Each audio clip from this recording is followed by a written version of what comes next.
Good evening friends. आगे बढ़ाते हैं हम अपने काम को। एनवीटी में हमने लास्ट लेक्चर में पढ़ा है future value of NVT. Future value में हमने दोनों तरह की एनवीटीज़ पढ़ी थी, रेगुलर एनवीटी की और इमीडिएट एनवीटी की। अब हम लोग पढ़ रहे हैं प्रेजेंट वैल्यू। ये लास्ट टॉपिक है इस चैप्टर का। प्रेजेंट वैल्यू क्या होती है? प्रेजेंट वैल्यू पहले हम इस पे आते हैं। फ्यूचर वैल्यू आप लोगों ने देखा था कि फ्यूचर वैल्यू में जैसे हम लोग इन्वेस्ट कर रहे हैं, इन्वेस्टमेंट जितने भी साल का है वो जब भी टाइम पीरियड ख़त्म होगा तो इंटरेस्ट लगकर हमें जो अमाउंट मिलेगा उस अमाउंट को हम कौन सी वैल्यू बोलते थे? फ्यूचर वैल्यू बोलते थे। तो फ्यूचर वैल्यू का मतलब होता है किसी भी इन्वेस्टमेंट का फ्यूचर में क्या वैल्यू हो जाएगा उसको हम फ्यूचर वैल्यू बोलेंगे। प्रेजेंट वैल्यू क्या होगा? फ्यूचर में या मान लेते हैं कि 5 साल बाद के जो 20,000 रुपये है, कितने साल बाद? 5 साल बाद के,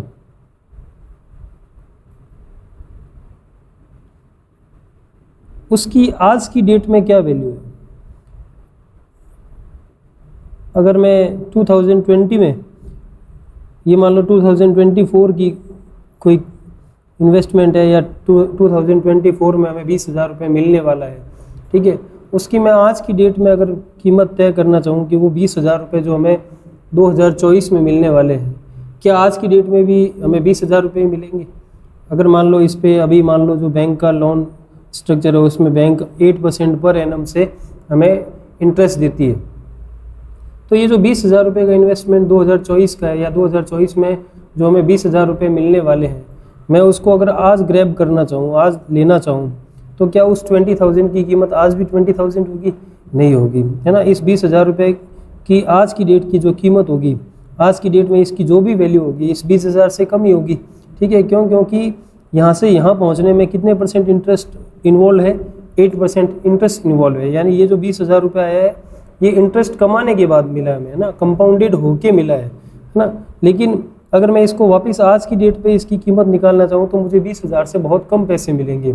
और ये जो उस 20,000 रुपये की आज की कीमत है, आज का जो प्राइस है उस 20,000 का, उसको हम लोग क्या बोलेंगे? उस 20,000 की प्रेजेंट वैल्यू बोलेंगे, जो कि एक बार मान लेता हूँ एग्जांपल के तौर पे मान लो 15,000 रुपये के आसपास है ना। तो किसी भी पैसे की जो आगे की डेट में मिलने वाला है हम लोग को ना, उसकी आज की डेट में क्या प्राइस है, उसकी आज की डेट में क्या वैल्यू है, उस वैल्यू को हम लोग क्या बोलते हैं? प्रेजेंट वैल्यू बोलते हैं। जनरली एक छोटा सा एग्जांपल लेते हैं कि मान लो मैंने 100 रुपये इन्वेस्ट किए हैं कहीं पे और रेट ऑफ इंटरेस्ट जो है वो 6% है पर एनम, तो एक साल बाद मेरी ये जो 100 रुपये की इन्वेस्टमेंट है वो कितना रुपये बन जाएगी? 106 रुपये बन जाएगी, 106 रुपये बन जाएगा। तो इस 100 रुपये की फ्यूचर वैल्यू जो है वो कितनी है? 106 है, ठीक है। इस 100 रुपीज़ की जो फ्यूचर वैल्यू है वो 106 है। लेकिन इस 106 की प्रेजेंट वैल्यू जो मुझे एक साल बाद मिलेगा उसकी मैं अगर आज की डेट में कीमत देखूं तो कितने रुपए है? 100 रुपये है। तो इस 106 की जो प्रेजेंट वैल्यू है वो प्रेजेंट वैल्यू कितने रुपीज़ है? 100 रुपीज़ है। तो ये जो प्रेजेंट वैल्यू है 100 रुपीज़, इसको हम लोग 106 की प्रेजेंट वैल्यू 100 रुपीज़ बोलेंगे, ठीक है ना। तो किसी भी इन्वेस्टमेंट की जो फर्दर आगे होने वाला है उसकी आज की डेट की प्राइस जो होती है उसको हम लोग क्या बोलते हैं? प्रेजेंट वैल्यू बोलते हैं, है ना। तो जब हम फ्यूचर वैल्यू कैलकुलेट करते हैं तो फ्यूचर वैल्यू में इंटरेस्ट को कंपाउंड करते हैं हम लोग, ठीक है ना। लेकिन जब हम प्रेजेंट वैल्यू कैलकुलेट करते हैं तो इंटरेस्ट को जो हम डिस्काउंट करते हैं, डिस्काउंट करने का मतलब इंटरेस्ट हटाते हैं। जब 100 में 6% इंटरेस्ट लगा, है ना, 6% इंटरेस्ट लगा यानी 100 इंटू 1.06 किया, तब हमारा आंसर आया 106, है ना। और 106 में अगर मैं वापस 1.06 का डिवाइड कर दूं तो मेरे पास कितना रुपीज़ आ जाएगा? 100 रुपीज़ आ जाएगा। तो ये थोड़ा सा गौर करना यहाँ पे, जब हम लोग फ्यूचर वैल्यू निकालते हैं तो हम कंपाउंडिंग करते हैं, मतलब इंटरेस्ट लगता है, इंटरेस्ट मिलता है और चीज़ बढ़ती है। जैसे 100 रुपीज़ इंटू 1 + i करेंगे तो 1.06, तो हमारा पैसा बनेगा 106। तो 100 रुपीज़ की जो फ्यूचर वैल्यू है वो 106 आई। लेकिन जब हम प्रेजेंट वैल्यू निकालते हैं तो प्रेजेंट वैल्यू में हम डिस्काउंटिंग करते हैं। डिस्काउंटिंग ऑफ इंटरेस्ट का मतलब होता है इंटरेस्ट को हटाना, इंटरेस्ट जो उसमें लगा हुआ है उसको निकालना। तो 106 में इंटरेस्ट 6% की रेट से लगा हुआ है, इसको अब अगर हमें हटाना है तो हम लोग क्या करेंगे, 106 डिवाइडेड बाई 1 + i का डिवाइड करेंगे तो हमारे पास वापस कितने रुपीज़ आ जाएंगे, 100 रुपीज़। तो गौर करने वाली बात है, फ्यूचर वैल्यू जब निकाली जाती है तो कंपाउंडिंग की जाती है, यानी मल्टीप्लाई की जाती है, और प्रेजेंट वैल्यू जब निकाली जाती है तो डिस्काउंटिंग की जाती है, यानी डिवाइड किया जाता है ना। तो ये डिवाइड करने के बाद आएगा, और वो कैसे आएगा, आपके मल्टीप्लाई करने से आएगा। कर लेंगे आप लोग, इसको समझ गए होंगे आप लोग। एक और एग्जांपल लेते हैं हम लोग। एक गवर्नमेंट एम्प्लॉई है मान लीजिए,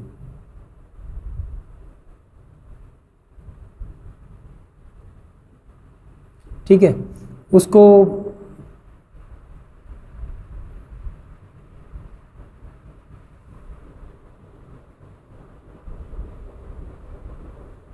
गवर्नमेंट एम्प्लॉई है कोई मान लो, उसको सरकार जो है वो मान लो 60 ईयर्स का हो गया,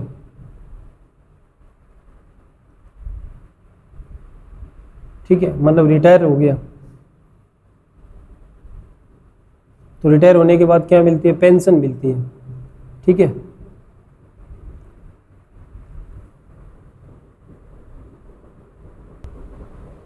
तो रिटायर होने के बाद मान लो उसको पेंशन मिल रही है, ठीक है, और गवर्नमेंट जो है वो 20,000 रुपीज़ या मान लेते हैं 50,000 रुपीज़ पर ईयर उसको पेंशन दे रही है। मान लो उसको हर साल सरकार जो है एवरी ईयर उसको गवर्नमेंट जो है 50,000 रुपीज़ पेंशन दे रही है, और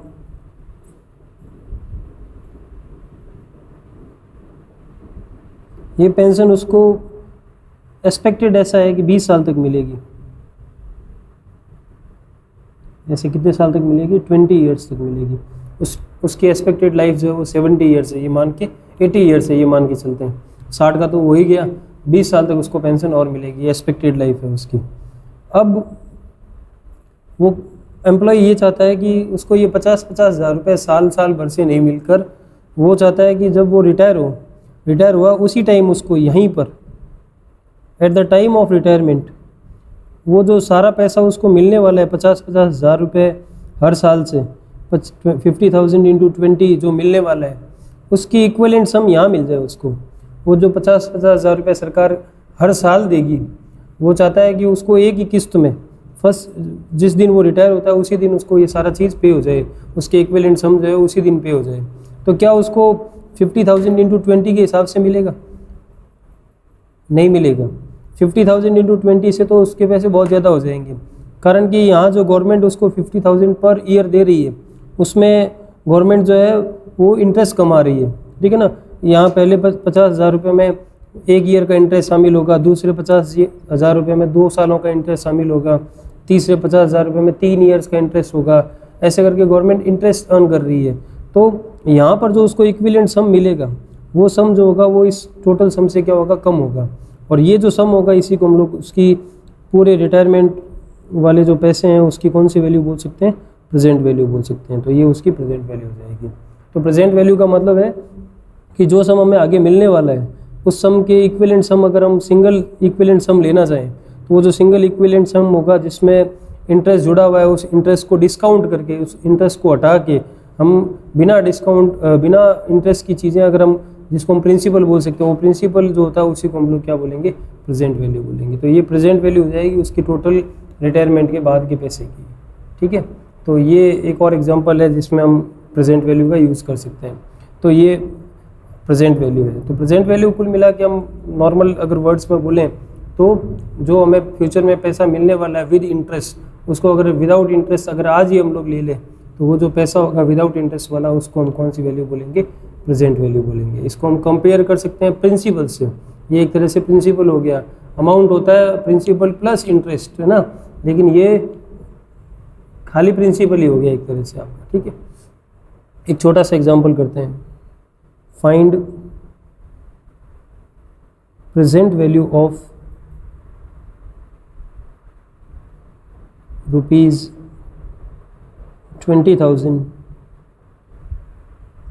at rate 10% per annum CI invested for 3 years।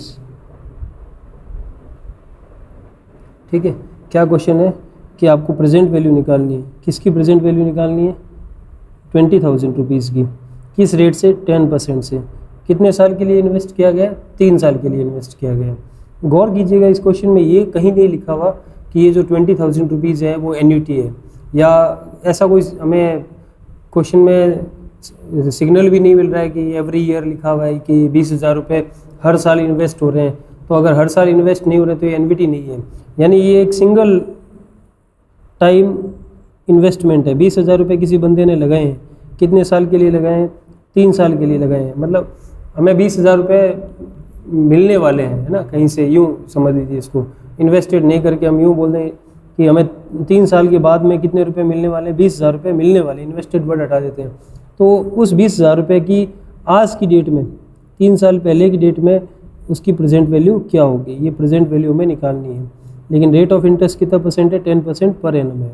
तो ये 20,000 रुपये हमारे लिए फ्यूचर वैल्यू हो गई है ना, और हमें कौन सी वैल्यू निकालनी है? प्रेजेंट वैल्यू निकालनी है। तो ये चूँकि ये एनवीटी नहीं है, सिंगल कैश फ्लो है, इस सिंगल कैश फ्लो में क्या करते हैं हम लोग? A = P 1 + I⁴ फॉर्मूला लगाते हैं। ये अमाउंट जो है कितने हज़ार रुपये का? 20,000 रुपये का, 20,000 का। प्रिंसिपल, ये वाली जो चीज़ है वो हमें क्या करनी है? फाइंड करनी है। हम इसको यहाँ प्रिंसिपल भी बोल सकते हैं, हम चाहे तो इसको प्रेजेंट वैल्यू भी बोल सकते हैं। 1 + I यानी 1.1 हो जाएगा ना 10% से, और पावर n कितना अपना 3 है, तो हो जाएगा 20,000। यहाँ हो जाएगा P, ये हो गया 1.331। अब 20,000 में आपको डिवाइड करना है 20,000 में, किसका? 1.331 का। तो 20,000 डिवाइडेड बाय 1.331, आपका जो आंसर है वो होगा 15026.29 रुपीज़। यानी जो 3 साल बाद हमें 20,000 रुपये मिलने वाले थे, उसकी आज की डेट में जो वैल्यू है वो 15,026 रुपये ही है। ठीक है ना। तो यानी इंटरेस्ट लग के हमें 20,000 मिलेंगे, तो उसका जो प्रिंसिपल है वो 15,026 रुपये ही है। इस 20,000 की प्रेजेंट वैल्यू इतने रुपये रह जाती है। ठीक है ना। तो कुल मिला के प्रेजेंट वैल्यू का मतलब है किसी इन्वेस्टमेंट में से इंटरेस्ट को हटाना। इंटरेस्ट को हटा के इंटरेस्ट का जो भी 1 + I⁴ है उसका डिवाइड करके हमें निकालना ना। तो हम चाहें तो यहाँ प्रेजेंट वैल्यू का एक फॉर्मूला बना सकते हैं। प्रेजेंट वैल्यू = बन जाएगा A/1 + I⁴ ये फार्मूला भी हम यूज़ कर सकते हैं। तो अब ज़्यादा इस कंसेप्ट के चक्कर में जाते नहीं हैं। अब हम लोग जो हमारा चैप्टर है एनवीटी, उस पर आते हैं वापस। किसी एनवीटी की हमें प्रेजेंट वैल्यू निकालनी हो, तो एनवीटी की प्रेजेंट वैल्यू निकालने के लिए हम क्या करेंगे? अब लिखते हैं present value of annuity regular. Regular annuity की अगर हमें प्रेजेंट वैल्यू निकालनी है, तो अभी हमने पढ़ा है कि प्रेजेंट वैल्यू निकालने के लिए आप ए में यानी फ्यूचर वैल्यू में किसका डिवाइड करते हैं? 1 + I⁴ का डिवाइड करते हैं। यानी प्रेजेंट वैल्यू का फॉर्मूला जो है वो फ्यूचर वैल्यू के फॉर्मूले में 1 + I⁴ का डिवाइड करने से बनता है। अभी हमने देखा है इसको, ये यहाँ पे देखिए आप लोग। ठीक है। तो इसका मतलब हमने फ्यूचर वैल्यू का तो फॉर्मूला पढ़ ही रखा है, उससे ही निकालें हम लोग। फ्यूचर वैल्यू का फॉर्मूला हमने पढ़ा है A/I 1 + I⁻⁻1। ये हमारे हिसाब से फ्यूचर वैल्यू का फॉर्मूला था। तो फ्यूचर वैल्यू के फॉर्मूले में डिवाइड कर देते हैं किसका? 1 + I⁴ का। तो ये किसका फॉर्मूला बन जाएगा हमारे लिए? प्रेजेंट वैल्यू का फॉर्मूला बन जाएगा। तो प्रेजेंट वैल्यू ऑफ एन्युटी निकालनी हो तो फार्मूला यूज़ करेंगे फ्यूचर वैल्यू का, और उसमें एक डिवाइड एक्स्ट्रा हो जाएगा 1 + I⁴ का। ये वाला डिवाइड जो है ना, ये एक्स्ट्रा डिवाइड हो गया 1 + I⁴ का। तो फ्यूचर वैल्यू की total formula divided by 1 + I⁴ कर देंगे हम लोग। ठीक है। एक बार एक लाइन डायग्राम बना के मैं आपको समझाता हूँ कि जैसे मान लो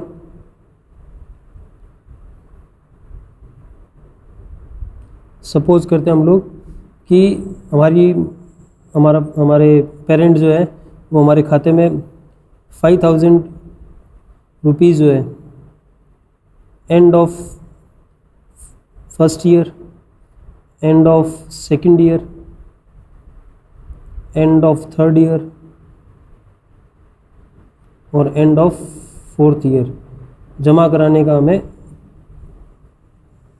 एक ऐसा प्रपोजल देते हैं हमें कि हमारे पेरेंट कहते हैं कि हम तुम्हारे खाते में 5-5 हज़ार रुपये हर साल लास्ट में जमा कराएंगे, हर साल के लास्ट में जमा कराएंगे, ठीक है।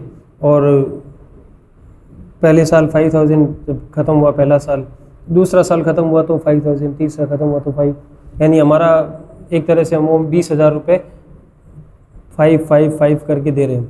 लेकिन मान लो मैं या कोई भी बच्चा ये कहते कि ये हमें पैसा जो है अभी चाहिए, हमें 5-5 हज़ार रुपये 4 किस्तों में नहीं चाहिए, टुकड़ों में नहीं चाहिए, हमें बैंक में इस तरह से डिपॉजिट करवाने की ज़रूरत नहीं है, मुझे इसके इक्विवेलेंट सम जो है वो यहीं शुरू में ही दे दीजिएगा ना, आप जमा कराते रहना लेकिन मेरे को यहीं दे दो। तो हमें यहाँ जो पैसा मिलेगा इस जगह पर, ये वैल्यू जो होगी इस इन्वेस्टमेंट की कौन सी वैल्यू हो जाएगी, प्रेजेंट वैल्यू हो जाएगी। तो अब इसको मान लो रेट ऑफ इंटरेस्ट जो है वो 6% पर एनम है, तो इस 5,000 की हमें मिलेगा कितना वास्तव में, हमें 20,000 थोड़ी मिलेगा। हमें क्या करेंगे, हमारे पेरेंट्स होंगे वो इस 5,000 पे, चूँकि कितने साल का ब्याज लगा हुआ है, ये एंड ऑफ 1 ईयर है, तो एंड ऑफ 1 ईयर है तो इसका मतलब इसमें 1 साल का ब्याज लगा हुआ है, तो इस 5,000 की वैल्यू मुझे मिलेगी 5,000 अपॉन 1.06, 1 प्लस आई करेंगे ना कि पावर 1 ना, 5,000 रुपये में से इंटरेस्ट हटा देंगे, कितना इंटरेस्ट हटा देंगे, 6% इंटरेस्ट जो है वो हटा देंगे, ठीक है। इस 5,000 को अगर मैं यहाँ पे कैलकुलेट करना चाहूँ, मुझे इसी जगह पे इसकी वैल्यू चाहिए, तो इसमें मुझे कितने साल का इंटरेस्ट मिला हुआ है, 2 साल का, तो इसकी वैल्यू हो जाएगी 5,000 1.06 की पावर 2, ठीक है। इसमें 2 साल का ब्याज लगा हुआ था। ये 5,000 रुपये कब बना, किसी भी एक अमाउंट पर, किसी भी एक वैल्यू पर 2 साल का ब्याज लग के मुझे 5,000 रुपये मिले। 3rd ईयर के लिए, इसके लिए 5,000 अपॉन 3 साल का ब्याज हटेगा इस पर, ठीक है, और इस पे कितने साल का ब्याज हटेगा, 4 साल का ब्याज हटेगा। इन सब का सम जो होगा वो मेरे इस पूरे एनवीटी सिस्टम की कौन सी वैल्यू होगी, प्रेजेंट वैल्यू होगी। तो प्रेजेंट वैल्यू एक तरह से principal 1 plus principal 2 plus principal 3 plus principal 4 dot dot dot इनका सम है। तो जहाँ हमने पढ़ा था कि फ्यूचर वैल्यू अमाउंट्स का सम होती है, वहाँ प्रेजेंट वैल्यू जो होती है वो प्रिंसिपल्स का सम होती है। इसमें इंटरेस्ट को हटाने के बाद है ना जो सम बनता है उन सब का सम किया जाएगा, ठीक है। और उसमें क्या था, इंटरेस्ट लगाने के बाद जो अमाउंट बनता है उनका क्या किया जाता है, सम किया जाता है। तो ये ध्यान रखना हम लोग को।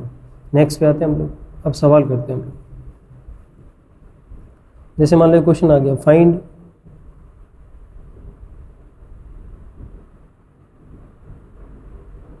प्रेजेंट वैल्यू ऑफ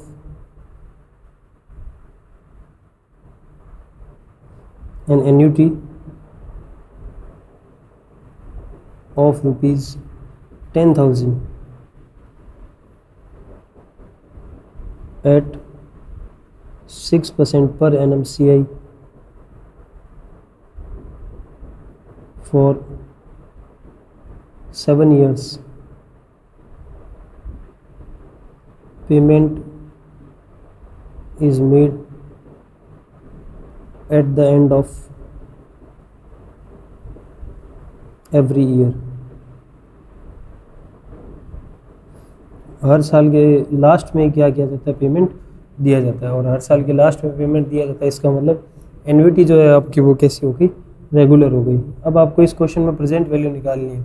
10-10 हज़ार रुपये 7 साल तक इन्वेस्ट करें अगर, तो 10,000 रुपये 7 साल, अलग अलग साल 7 बार इन्वेस्ट करने का मतलब 70,000 रुपये होता है। लेकिन अगर हम उसको आज की डेट में कैश करवा लें 6% की रेट से, तो उस इक्विवेलेंट सम की वैल्यू क्या होगी।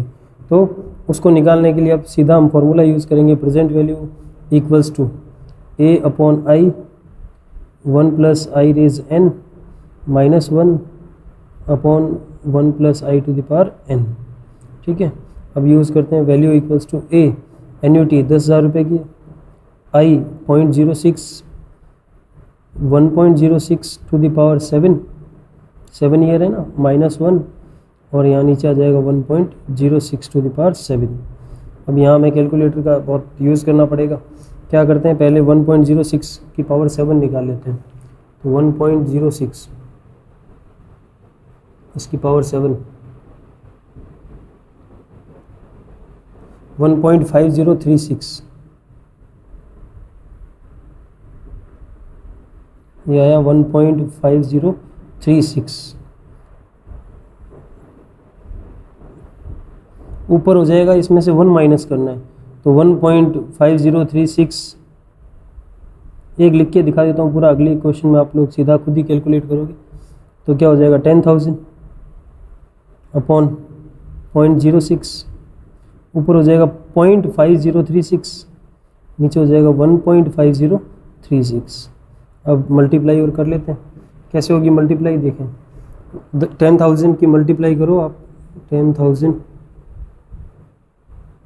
मल्टीप्लाई 0.5036 डिवाइडेड बाई 0.06, फिर डिवाइड 1.5036, 55821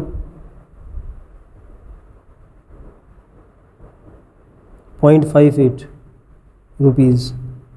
देखो यहाँ दो डिवाइड होंगे ना, ध्यान रखना, जो भी कैलकुलेटर यूज़ करता है तो पहले जो भी ऊपर मल्टीप्लाई आई उसमें 0.06 का डिवाइड, फिर एक बार और डिवाइड होगा ना, 2 बार डिवाइड होगा। तो अपना आंसर आया 55,821 रुपीज़, ऐसा आंसर है। यानी अगर हम ये एनवीटी बनाते 10-10 हज़ार रुपये की, 7 एनवीटीज़ बनाते तो 70,000 रुपये होते, लेकिन नहीं, वो तो ब्याज सहित होते। ब्याज बिना हमें कितने रुपये मिलेंगे उसको अगर मैं आज ही कैश करवा लूँ तो मुझे 55,821 रुपये 58 पैसे ही मिलेंगे। तो ये एनवीटी की कौन सी वैल्यू आ जाएगी, प्रेजेंट वैल्यू आ जाएगी। नेक्स्ट पे आते हैं हम लोग,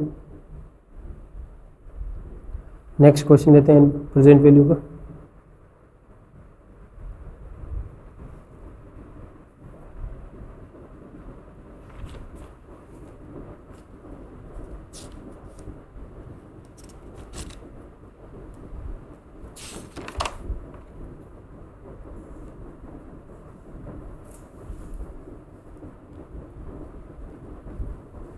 अगला क्वेश्चन है, a man retires at age of 60 years.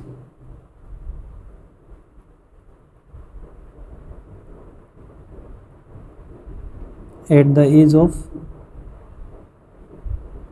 60 years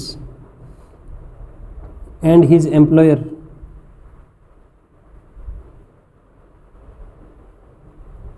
gives him pension of rupees 12,000 per year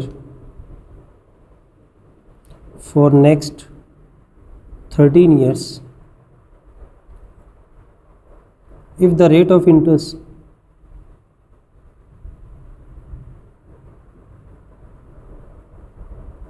is 4% per annum, which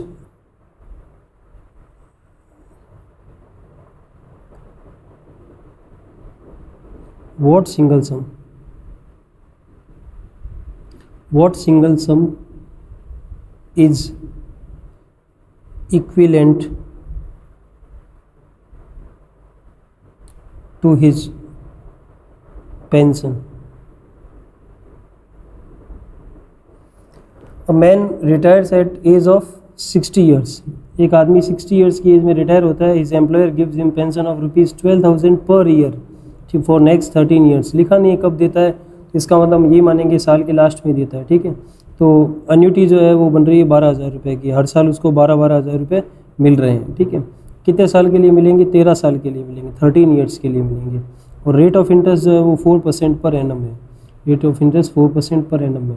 ये पूछ रहा है what single sum is equivalent to his pension, उसको जो टोटल पेंशन मिलने वाली है उसके इक्विवेलेंट सम जो है वो कितना होगा। यहाँ पे जो उसको वो अगर एक ही दिन में सारा रिटायरमेंट वाला पेंशन जो है वो लेना चाहिए तो टोटल सम जो है वो कितना होगा। तो हमें फिर वही प्रेजेंट वैल्यू निकालनी है ना। तो वो नहीं चाहता कि वो फ्यूचर में इतना पैसा ले, वो चाहता है कि मुझे एक ही दिन में सारा पैसा मिल जाए। तो प्रेजेंट वैल्यू निकालने के लिए अभी हमने फॉर्मूला यूज़ किया A/I 1 + I to the power n -1 1 + I to the power n।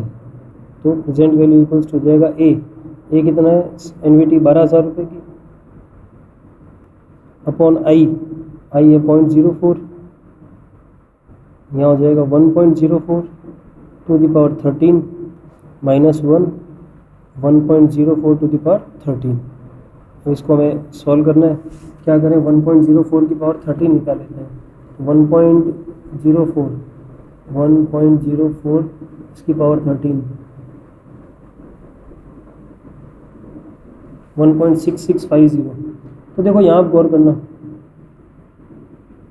ये बता रहा है 1.6650, तो ऊपर वाली हो जाएगी 0.6650। करंट की इसमें से एक माइनस करना हम लोग को।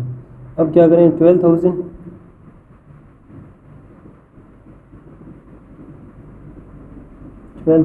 इंटू 0.6650 डिवाइडेड बाय 0.04, फिर डिवाइडेड बाय 1.6650, ये आ रहा है मेरा 119,833.064, इतना रुपीज़ आ रहा है।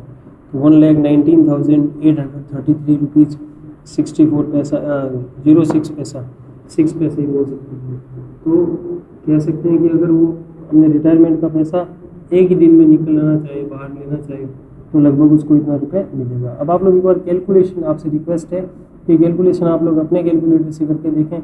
मैं यहाँ एक छोटा कैलकुलेटर ही लेके बैठा हूँ, मोबाइल का कैलकुलेटर लेके बैठा हूँ, तो आप लोग देख लेना थोड़ा बहुत, अगर फ़र्क आता है तो 1.04 की पावर 13 जो है वो सही है कि नहीं है, थोड़ा बहुत चेंज है तो आप लोग कर लेना ना। कैलकुलेशन मायना नहीं रखती, आप लोग पहले ये देखें कि आपको तरीका समझ में आया या नहीं है, ठीक है। तो आप लोग आगे चलते हैं। देखो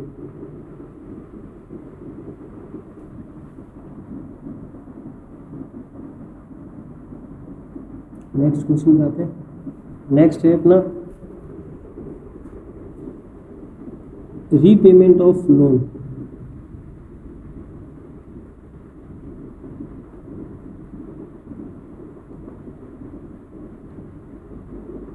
या इसको अमोर्टाइजेशन ऑफ लोन बोलते हैं। इसका क्या मतलब होता है और ये प्रेजेंट वैल्यू से कैसे रिलेशन रखता है।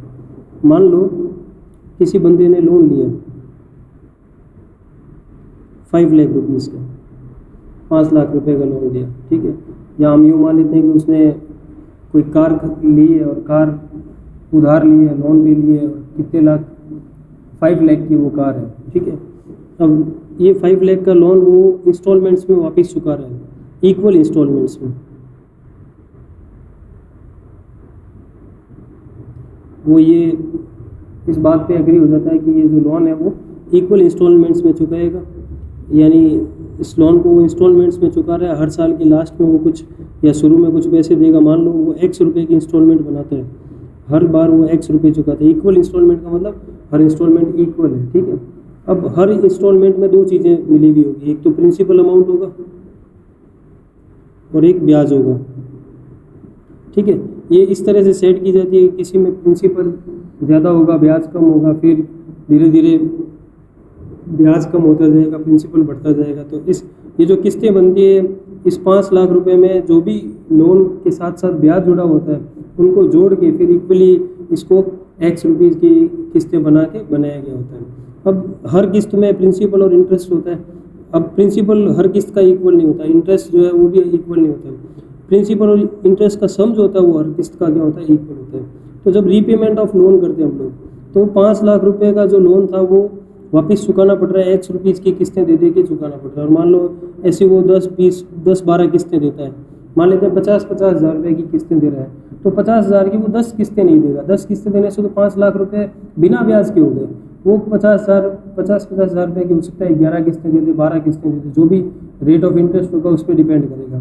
तो अगर लोन लिया है, अगर हाथों हाथ वो लोन चुका देता, उस लोन टोटल लोन जो है उसकी प्रेजेंट वैल्यू कितने रुपीज़ है, 5 लाख रुपीज़ है। मतलब अगर लोन आज का आज चुका दिया जाता, या इस लोन इस पूरे X जो X रुपीज़ का जो कांड है, इस पूरे सीरीज़ का जो टोटल आज का वैल्यू है वो कितने रुपीज़ है, 5 लाख रुपीज़ है। मतलब अगर वो आज ही कार जो है वो सीधा परचेज करके लेता, बिना लोन के परचेज करता, तो उसको 5 लाख रुपए ही देने पड़ते, ठीक है। तो यानी ये कौन सी वैल्यू होगी, लोन की प्रेजेंट वैल्यू हो गई, ठीक है।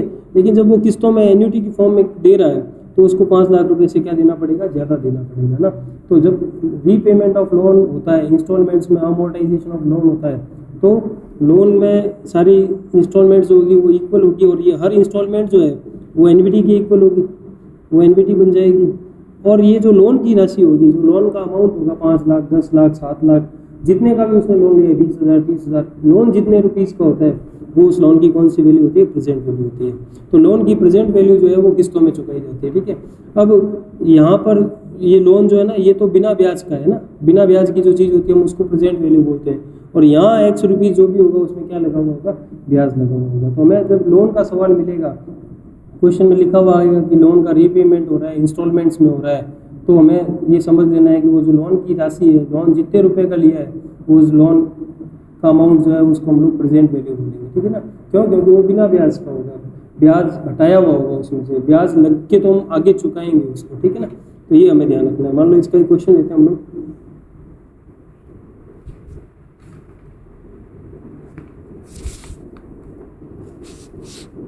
Kapil borrows rupees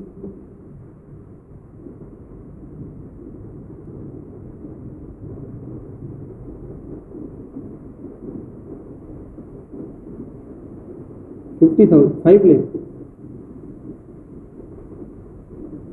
to buy a car. If he pays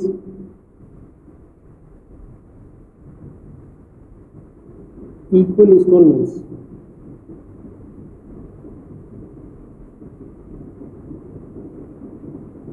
for 20 years at 10% per annum CI, what will be the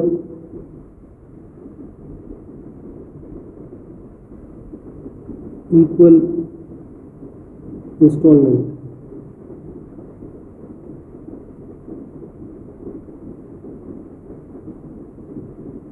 Kapil ने 5 लाख रुपीज़ का लोन लिया, तो लोन अमाउंट जो है वो 5 लाख रुपीज़ का, और लोन जो होता है वो कौन सी वैल्यू होती है, प्रेजेंट वैल्यू होती है, ठीक है। क्यों? क्योंकि इसमें अभी तक ब्याज डाला हुआ नहीं, ब्याज तो वो चुकाएगा, ठीक। अब ही पेज इक्वल इंस्टॉलमेंट्स, वो इक्वल इंस्टॉलमेंट्स देता है कितने साल के लिए, 20 साल के लिए। जब लिखा हुआ नहीं हो क्वेश्चन में तो हम एंड ऑफ ईयर भी मानेंगे, तो एन जो है वो 20 ईयर्स हो गया। रेट ऑफ इंटरेस्ट जो है वो 10% पर एनम है।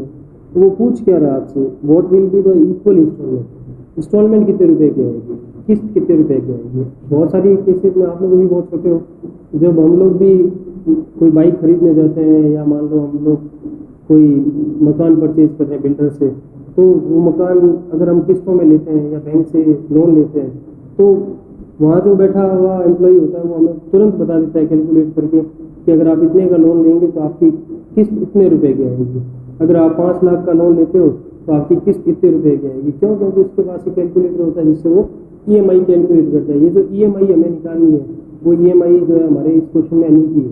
तो हमें यहाँ पे ये पूछ रहे हैं इंस्टॉलमेंट कितने रुपए की होगी, यानी हमें एनविटी पूछ रहे हैं कि हर बार हम कितना रुपये उसको देंगे। तो अब फॉर्मूला यहाँ पे प्रेजेंट वैल्यू का लगेगा। क्यों? क्योंकि यहाँ ये जो लोन है, ये लोन बिना ब्याज के है ना लिया हुआ है, तो प्रेजेंट वैल्यू इक्वल टू हो जाएगा A/I, सॉरी 1 + I⁻n - 1/1 + I⁻n लगा देते हैं। प्रेजेंट वैल्यू की जगह 5 लाख रुपीज़ रख देते हैं। ए हमें पता नहीं है, आई की जगह पे मैं रख देता हूँ 0.1 ना, 10% का आई कितना बनेगा, 0.1 बनेगा। यहाँ हो जाएगा 1.1 पावर 20 -1 1.1 की पावर 20। अब 1.1 की पावर 20 कितनी होती है, फटाफट निकालना पड़ेगा हम लोगों को। 1.1 मल्टीप्लाई पावर 20 तक चलना है, 6.7274 आ रहा है। तो ये 5 लाख A/0.1 यहाँ पे आया 6.7274, ठीक है। पीछे 9 एक और ले लेते हैं, तो यहाँ पे आ जाएगा हमारे पास 5.72749, क्योंकि ऊपर एक माइनस करना होता है, यहाँ पर फॉर्मूले में 1 माइनस करना है। अब क्रॉस मल्टीप्लाई कर देते तो ए की वैल्यू आ जाएगी 5 lakh into 0.1 upon into 6.72749 upon 5.72749 कर रहे थे। 5 lakh into 0.1 into 6.72749 72749 divided by 5.72749 58,729.82 यानी 58,729 रुपये 82 पैसे। ये एग्जैक्ट 58,729 है ना, तो ये हो सकता है 725 रुपये हो, 735 हो, आसपास है ना, क्योंकि हमने कुछ डिजिट जो है ली नहीं है। कैलकुलेटर तो 8-10 डिजिट तक बताएगा, हमने 3-4 डिजिट तक लिया है। तो आप लोग इसको देख लें।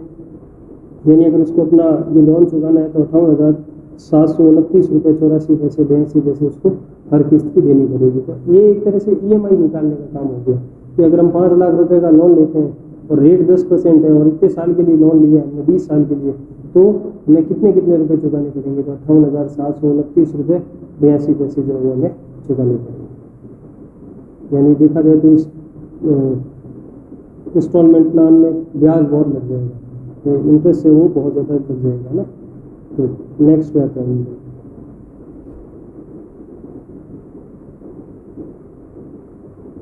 एक और क्वेश्चन लेते हैं। Loan of ₹10,000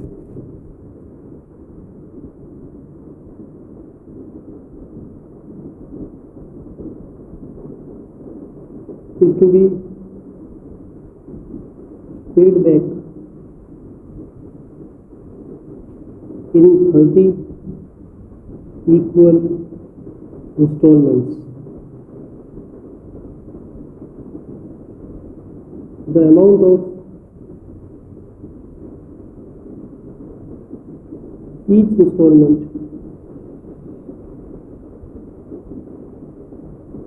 to cover the principal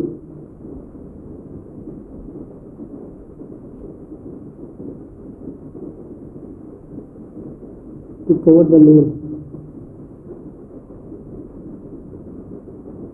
at 4% per annum CI is।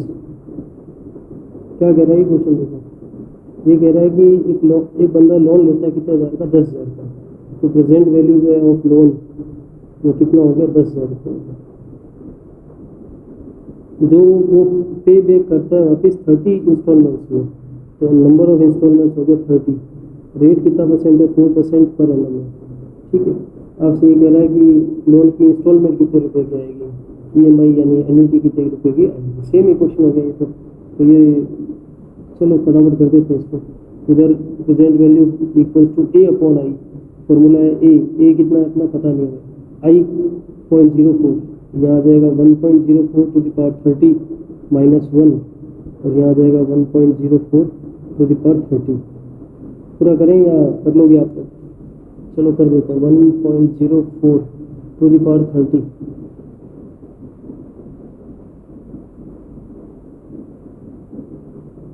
3.2433,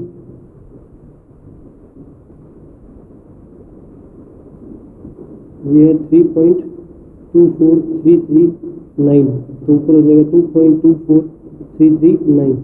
तो अपना एक आंसर हो जाएगा क्रॉस मल्टीप्लाई से 10,000 इंटू 0.04 इंटू 3.24339 अपॉन 2.24339। करते हैं इसको।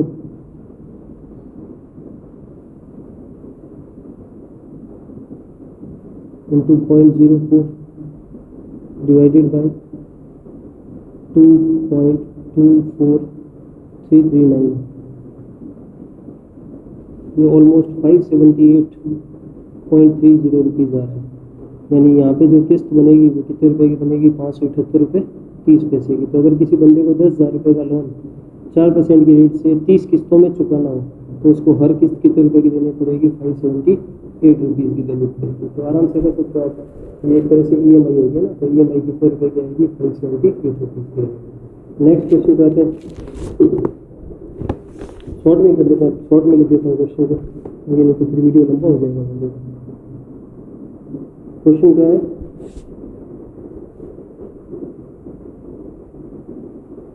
Loan of ₹10,000 2 lakh.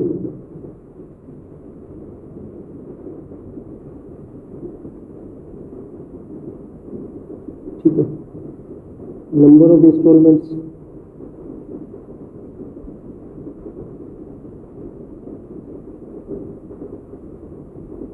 20, half yearly.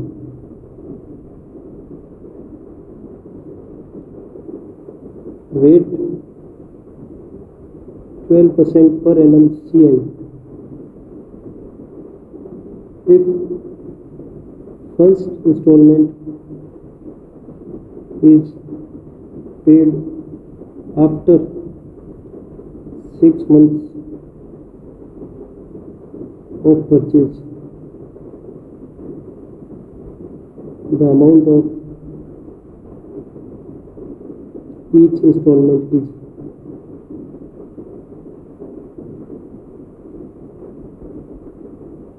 तो इस बार क्या नया हो गया, लोन 2 लाख रुपए का है, यानी ये प्रेजेंट वैल्यू होगी लोन की 2 लाख रुपए। ठीक है सर, नंबर ऑफ इंस्टॉलमेंट्स 20 और कैसे इंस्टॉलमेंट्स है, हाफ ईयरली। ठीक है, रेट कितना परसेंट है, 12%। यहाँ गौर करना है कि पहला इंस्टॉलमेंट कब चुकाया जाता है, आफ्टर 6 मंथ्स ऑफ परचेज। ठीक है, और सीआई जो है यहाँ कंपाउंडेड हाफ ईयरली और है, कंपाउंडेड हाफ ईयरली। तो अगर हाफ ईयरली वाला क्वेश्चन होता है तो हमने पढ़ा है कि रेट को हम हाफ कर देते हैं, क्योंकि तो 12% साल भर की है, तो हाफ ईयरली रेट जो है वो 6% हो जाएगी, तो रेट हाफ हो जाएगी। तो सर टाइम भी डबल करते हैं, तो यहाँ टाइम डबल नहीं होगा, कारण कि ये टाइम है नहीं एक्चुअली, ये तो एन ही है ऑलरेडी। एन अगर टी दिया हुआ होता तो हम उसको क्या करते, डबल करते, ये तो ऑलरेडी एन ही है। और इंस्टॉलमेंट्स भी कैसी हाफ ईयरली है, 20 किस्तें वो दे रहा है, कैसे दे रहा है, हाफ ईयरली दे रहा है, तो आपको एन 20 ही रखना है। अगर टी 20 ईयर्स होता ना, अगर टी कितना होता 20 ईयर्स, तो एक ईयर में 2 इंस्टॉलमेंट होती, तो एन आपका 40 हो जाता, लेकिन यहाँ तो 20 इंस्टॉलमेंट्स ही है, गिनती दे रखी है हमें, तो एन को हमें चेंज करने की जरूरत पड़ेगी नहीं। अब क्वेश्चन में वापस यही निकालना है, एन्युटी निकालनी है हम लोगों को, इंस्टॉलमेंट निकालनी है, तो फिर वही 2 लाख रुपए इक्वल टू ए अपॉन 0.06, यहाँ हो जाएगा 1.06 की पावर 20 माइनस 1 अपॉन 1.06 की पावर 20। मैं इसको यहीं छोड़ता हूँ, आप लोग इसको कंप्लीट कर लेंगे ना, आप लोग इसका आंसर निकाल लेंगे, कितना आंसर आता मेरे को बता देना आंसर ना। तो यहाँ बस एक गौर करने वाली बात ये थी कि इंस्टॉलमेंट हाफ ईयरली होने पे और कंपाउंडेड हाफ ईयरली होने पे रेट को आपको चेंज करना पड़ेगा, लेकिन टाइम यहाँ चेंज नहीं होगा, क्योंकि टाइम दिया हुआ ही नहीं, हमें नंबर ऑफ इंस्टॉलमेंट्स ही दी हुई है। अगर टी 20 ईयर्स होता तो हम उसको क्या करते, चेंज करते, टी से हम एन बनाते, लेकिन टी नहीं है, एन ही है। ठीक है, तो ये ध्यान रखना है। नेक्स्ट पे आते हैं, एक क्वेश्चन आता है जिसमें कोई इस तरह का प्रपोजल आता है कि या तो मशीन को लीज करें या क्या करें, परचेज करें। लीज ऑब्लिक परचेज का एक क्वेश्चन आता है जिसमें हमें 2 शर्तें दी हुई होती है, लीज करेंगे तो हमें इस रेट से रेंट देना पड़ेगा, और परचेज करेंगे तो इतने रुपए की वो मशीन आएगी। तो हमें ये पूछा जाता है क्वेश्चन में कि लीजिंग करना बढ़िया रहेगा या परचेजिंग करना बढ़िया रहेगा। तो लीज और परचेज में अगर हमें कंपेयर करना हो कि कौन सी चीज़ अच्छी रहेगी, लीज अच्छी रहेगी या परचेज अच्छी रहेगी, तो भी हम प्रेजेंट वैल्यू का फॉर्मूला यूज़ करके प्रेजेंट वैल्यू से ही कंपेयर करेंगे। लीज करने की प्रेजेंट वैल्यू निकाल लेंगे और परचेज की तो प्रेजेंट वैल्यू हमारे पास होती है, इन दोनों को कंपेयर करेंगे, और कंपेयर करने पे हम देखेंगे कि फ़ायदा किस में ज़्यादा हो रहा है, लीज करने में हो रहा है या परचेज करने में हो रहा है। क्वेश्चन देखते हैं, देखो एक, अ कंपनी में obtain a machine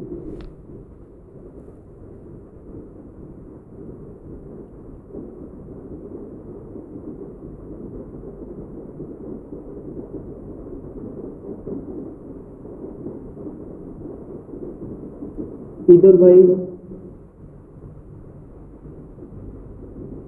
leasing it for 5 years at annual rent of ₹2,000 or by purchasing it at it for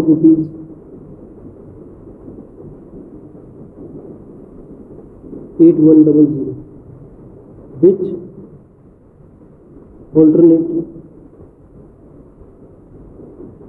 is preferable. क्या कह रहा है ये क्वेश्चन देखो। अ कंपनी में ऑब्टेन अ मशीन, एक कंपनी जो है वो कोई मशीन जो है वो ऑब्टेन कर सकती है इधर by lease it for 5 years, या तो इसको लीज कर ले वो कितने ईयर के लिए लीज कर सकती है, 5 साल के लिए। किस एनुअल रेंट पे, 2000 पे, यानी हर साल का किराया 2-2 हज़ार रुपये होगा, हर साल 2-2 हज़ार रुपये किराया देना पड़ेगा। तो अगर हर साल 2-2 हज़ार रुपये किराया देना पड़ेगा तो एन्युटी बन जाएगी। हाँ, तो एन्युटी जो है वो 2 हज़ार रुपये की होगी, 5 साल के लिए लगातार 2-2 हज़ार रुपये देने पड़ेंगे। और परचेजिंग इट फॉर ₹8100, या इसको परचेज करें कितने रुपीज़ में, 8100 में। कॉस्ट जो है वो 8100 रुपये दे रखी है। और आगे लिख रखा है, मैंने लिखा नहीं, if the rate of interest be 18% per annum, 18% per annum CI से रेट जो है ब्याज की, वो मतलब कंपनी चाहे तो 18% ब्याज कमा सकती है रुपयों पे, या बैंक से ब्याज पे पैसे ले तो 18% की रेट से वो पैसे उधार ले सकती है। मतलब कुल मिला के अभी जो रेट ऑफ इंटरेस्ट है इस क्वेश्चन की वो 18% है। तो अब 2 प्रपोजल हो गए कंपनी के सामने, या तो उसको किराए पर ले, लीज करे। लीज करने का मतलब है 2-2 हज़ार रुपये हर साल चुकाए, और कितने साल चुकाए, 5 साल चुकाए, ठीक है। और या फिर डायरेक्ट खरीद ले, कितने हज़ार रुपये में, 8100 रुपये में खरीद ले। तो देखो लगता तो यूँ है हमें कि 2-2 हज़ार रुपये की 5 किस्तें दें तो यानी 10,000 रुपये चले जाएंगे हमारे, और कॉस्ट पड़ रही है 8100 रुपये की, तो खरीदना ही ठीक रहेगा। लेकिन नहीं, ये 2-2 हज़ार रुपये जब हम दे रहे हैं ना कंपनी वाले, तो कंपनी वाले साथ में एक चीज़ यूज़ कर रहे हैं, 18% ब्याज भी वो कमा सकते हैं। यानी इन 2-2 हज़ार रुपये में ब्याज भी जुड़ा हुआ है कहीं ना कहीं, 18% है ना। तो इसका मतलब ये हुआ कि ये 2 हज़ार रुपये जब वो 1 साल बाद देगा कंपनी वाला, तो वो तब तक क्या कमा चुका होगा, 18% ब्याज। यानी इस 2 हज़ार में से 18% ब्याज हटा दें तो पता चलेगा कि इस 2 हज़ार की कीमत क्या है। इस 2 हज़ार रुपये में से 2 साल का ब्याज हटाएंगे सेकंड वाले पे, तब पता चलेगा कि इस 2 हज़ार रुपये का वास्तव में कंपनी कितने रुपये दिया है। इस 2 हज़ार रुपये में भी 18% 3 बार जुड़ा हुआ है। दैट मीन्स इस पूरे की हम कौन सी वैल्यू निकालने, प्रेजेंट वैल्यू निकालने इन 2-2 हज़ार रुपये की।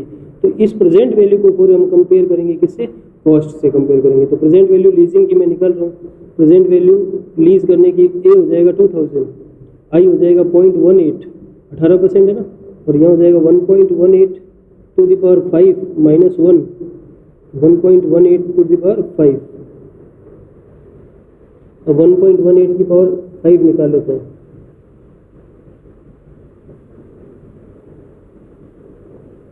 $2.2877,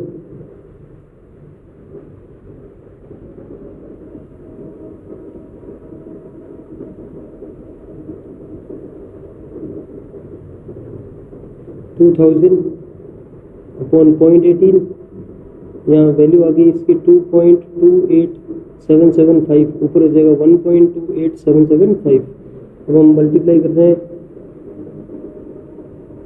into 2000 divide by 0.1818 divide by 2.28775, 6254.36 rupees, ये प्रेजेंट वैल्यू आ रही है। तो आप गौर कीजिएगा, ये प्रेजेंट वैल्यू जो आ रही है, ये प्रेजेंट वैल्यू 6254.36, यानी जो 2-2 हज़ार रुपये हम किराया दे रहे हैं ना, वो 5 साल तक हम 2-2 हज़ार रुपये किराया दे रहे हैं, उस 5 साल के किराए की जो आज की वैल्यू है ना वो इतने रुपये ही है। और जबकि हम खरीदते हैं तो कितने रुपये में खरीदना पड़ते हैं, 8100 में। इसका मतलब खरीदना ज़्यादा भारी पड़ रहा है। आज के खरीदने की कीमत तो 8100 रुपये है, 8100 रुपीज़ है, लेकिन किराए की कीमत 6000 कुछ रुपये ही है। इसका मतलब लीज करने में हमें क्या रहेगा, फ़ायदा रहेगा। तो यहाँ लिखेंगे लीजिंग इज प्रिफरेबल। वो पूछ सकता है कि लीज करने में ऑलमोस्ट अप्रोक्स में फ़ायदा कितना होगा, तो हम 8100 में से ये रुपये घटा के फ़ायदा भी निकाल सकते हैं कि लीज करने पर हमें इतना फ़ायदा होता है। तो हमें यूँ लगता है कि 2000 हम 5 बार देंगे तो 10,000 चले जाएंगे। नहीं, वो 2-2 हज़ार रुपये जब हम दे रहे हैं ना, तो उसमें 18% की रेट से हर साल का ब्याज और जुड़ा हुआ है, किसी में 1 साल का, किसी में 2 साल का, किसी में 3 साल का। तो जब ब्याज हटेगा तो ब्याज हटने के बाद इसकी कीमत वास्तव में कितनी बढ़ती है 6254.36 रुपीज़ बढ़ती है, जबकि खरीदने में कीमत 8100 रुपये लग रही है। इसका मतलब हमें क्या चीज़ फ़ायदेमंद रहेगी, लीज करना फ़ायदेमंद रहेगा। समझ गए आप लोग। तो जब कहने का मतलब क्वेश्चन आपका प्रेजेंट वैल्यू का जब आएगा तो प्रेजेंट वैल्यू के क्वेश्चन में किस तरह के क्वेश्चन, वो किस वैरायटी के आपसे क्वेश्चन पूछेगा, वो 3 वैरायटी हम पढ़ चुके हैं। देखो अब आज के लेक्चर की एक बार समरी बताता हूँ कि हमने पढ़ा प्रेजेंट वैल्यू का मतलब होता है किसी भी फ्यूचर में मिलने वाले इन्वेस्टमेंट की आज की डेट में क्या वैल्यू है, उसमें से अगर इंटरेस्ट को डिस्काउंट कर दिया जाए, इंटरेस्ट को हटा दिया जाए, तो जो वैल्यू बनती है उसको हम प्रेजेंट वैल्यू बोलते हैं। प्रेजेंट वैल्यू अगर सिंगल कैश फ्लो हो हमारा, मतलब हमने सिंगल पैसा जमा करा है, हमने एन्युटी यूज़ नहीं की है, तो प्रेजेंट वैल्यू निकालने के लिए हम लोग क्या करते हैं, ए बड़ा ले लेते हैं अमाउंट वाला, 1+i⁴n फॉर्मूला लगा के हम लोग निकाल सकते हैं। ये कब लगेगा, जब एन्युटी नहीं हो। लेकिन एन्युटी की अगर हमें प्रेजेंट वैल्यू निकालनी हो तो हम फॉर्मूला यूज़ करते हैं एन्युटी अपॉन रेट 1+i⁻n-1। इतना फॉर्मूला फ्यूचर वैल्यू का था, इस फॉर्मूले में एक और डिवाइड हो गया 1+i⁴n का, तो ये प्रेजेंट वैल्यू का फॉर्मूला बन जाएगा। ये जो हम प्रेजेंट वैल्यू अभी हम पढ़ रहे हैं वो रेगुलर एन्युटी की है, ठीक है। तो ये हमने प्रेजेंट वैल्यू निकालनी सीखी। अब प्रेजेंट वैल्यू में 3 तरह के सवाल हमने पढ़े। फर्स्ट टाइप जो हमने पढ़ा वो था नॉर्मल सवाल, जिसमें साफ साफ लिखा हुआ है कि फाइंड प्रेजेंट वैल्यू या वैल्यू भी कह सकता है वो, ये प्रेजेंट वैल्यू भी कह सकता है। तो वी या पीवी जब वो कहता है, वी भी कह सकता है ना, वी या पीवी जब वो कहता है तो मैं सीधा फॉर्मूला लगा के आंसर निकालना है। दूसरा हमने पढ़ा अमोर्टाइजेशन का क्वेश्चन। अमोर्टाइजेशन यानी repayment of loan in instalments. अगर इंस्टॉलमेंट्स में लोन वापस चुकाया जाता है तो वो भी प्रेजेंट वैल्यू के केस में आता है। वो जो लोन हमने जितने रुपए का लिया है वो उस लोन की प्रेजेंट वैल्यू हो जाएगी। और हमें ज़्यादातर ऐसे क्वेश्चन में ईएमआई पूछेगा, वो कि कितने किस्त आएगी ना, मंथली नहीं तो ईयरली किस्त पूछेगा। तो जो भी होगा वो आप प्रेजेंट वैल्यू के फॉर्मूले से निकालेंगे। तीसरा भी हमने पढ़ा है लीज पब्लिक परचेज का क्वेश्चन आएगा कि हमें क्या करना है, लीज करना चाहिए या परचेज करना चाहिए। तो ऐसे क्वेश्चन में भी हम लोग क्या करेंगे, प्रेजेंट वैल्यू को कंपेयर करेंगे, लीजिंग की प्रेजेंट वैल्यू निकालेंगे और उसको परचेजिंग प्राइस से क्या करेंगे, कंपेयर करेंगे। जो कम होगा वो काम प्रेफरेबल होगा। फोर्थ अगर हम चाहें तो रिटायरमेंट वाला क्वेश्चन ले सकते हैं कि रिटायरमेंट वाला क्वेश्चन जो था उसमें लिखा हुआ था कि पेंशन के इक्विवेलेंट सम निकालना है, पेंशन के इक्विवेलेंट सम सिंगल सम निकालना हो तो वो भी क्या होती है, प्रेजेंट वैल्यू होती है। तो आज के लेक्चर में हम एक बार इतना ही रखते हैं क्योंकि ये फिर और ज़्यादा लंबा हो जाएगा। बच्चे अभी तक मेरे को लगता है एनवीटी तक पहुँचे नहीं है या बहुत कम व्यूज़ हैं। तो आप लोग वीडियोज़ जो है कंपल्सरी रोज़ ऐसे बना लें कि आपको देखना है, उसको कॉपी में करना है, डाउट जो है वो पूछने हैं। अगर आप लोग ऐसा नहीं करोगे तो ये फिर सिलेबस जो है वो आपका बहुत मुश्किल से हो पाएगा ना। तो स्पीड बढ़ाने का सोचो, ठीक है ना। कोशिश करो कि 1 घंटे का लेक्चर या 50 मिनट का जो लेक्चर है वो देखने के बाद कम से कम 2 घंटे आप लोग 1.5-2 घंटे जो है मैथ्स पर लगाओ, ठीक है ना। क्योंकि मैथ्स जो है वो कई लोगों के पास नहीं थी, नॉन मैथ्स हैं तो भी उसको मेहनत करने की ज़रूरत पड़ेगी। तो आप लोग इसी उम्मीद के साथ एक बार वीडियो बंद कर रहा हूँ, ये लेक्चर बंद कर रहा हूँ। आगे एक छोटा लेक्चर मुझे और बनाना पड़ेगा एनयूटी का, कि आप लोग इसको अच्छे से देखेंगे और डाउट जो है वो पूछेंगे मुझसे, ठीक है। तो 4C प्रेजेंट वैल्यू के जो भी क्वेश्चन है अटेम्प्ट करें, देखें, एक बार वीडियो देख लें अच्छे से। जो चीज़ समझ नहीं आती वो पूछें, मैं वापस दोबारा किसी वीडियो में वो क्वेश्चन ले लूँगा, ठीक है ना। ज़्यादातर बच्चों के जो डाउट होंगे, मान लो काफ़ी बच्चों की कॉमन डाउट आ रहा है तो उसको मैं अगले वीडियो पे डिस्कस करूँगा, ठीक है। आप लोग इसको बहुत अच्छे से देख लेना एक बार, क्योंकि ये कंसेप्ट बनने ज़रूरी है कि प्रेजेंट वैल्यू क्या होती है और फ्यूचर वैल्यू क्या होती है, ठीक है। ये लास्ट वाला एक बार समरी जरूर देख लेना, क्योंकि इससे पता चल जाएगा कि हमने किस टाइप के क्वेश्चन किए हैं। थैंक यू वेरी मच, ज़रूर देखें एक बार वीडियो।